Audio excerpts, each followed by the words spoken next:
A quiet camp in the wilderness, people moving about slowly, aware that every action, every touch could change everything. God's laws about purification were not just rules. They were reminders that life and death sit closer than we think. The ashes of the red heifer, a mysterious shadow. Anyone who gathered the ashes of the heifer had to wash his clothes.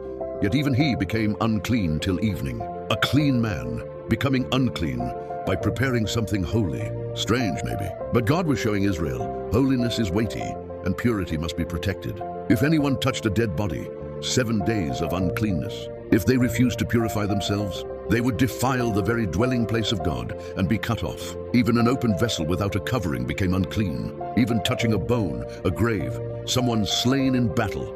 Everything carried a consequence. Nothing about death was casual. Nothing about impurity was small. The water of separation, a warning of things to come. Ashes of the heifer mixed with fresh running water. A clean person dipped hyssop, sprinkling tents, vessels, people, anyone touched by death.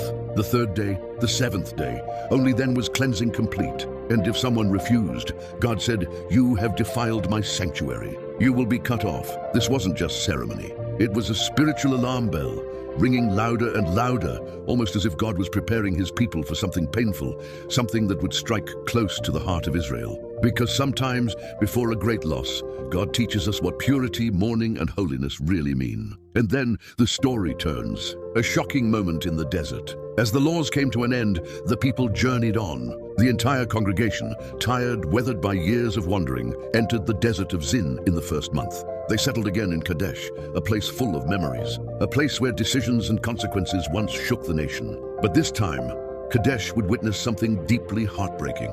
The wind slowed, voices hushed. A soft whisper moved through the tents. Miriam was gone. The sister of Moses and Aaron, the woman who watched infant Moses float in a basket on the Nile, the prophetess who led Israel in song after the Red Sea, a leader, a voice, a heart. She died there, and she was buried there. The laws about death and purification suddenly carried a new, heavy meaning, because death had now touched the leaders themselves. This was not just the loss of a person, it was the closing of an era. And without knowing it, Israel stood at the edge of one of the most emotional and defining moments in Moses' life. Moments that would test him, break him, and change everything. Stay close, because what follows Miriam's death will shake the camp and echo through the generations. Memory verse for the day, Numbers 21. Then came the children of Israel, even the whole congregation, into the desert of Zin in the 1st month, and the people abode in Kadesh, and Miriam died there and was buried there. Keep watching Lighten Roots.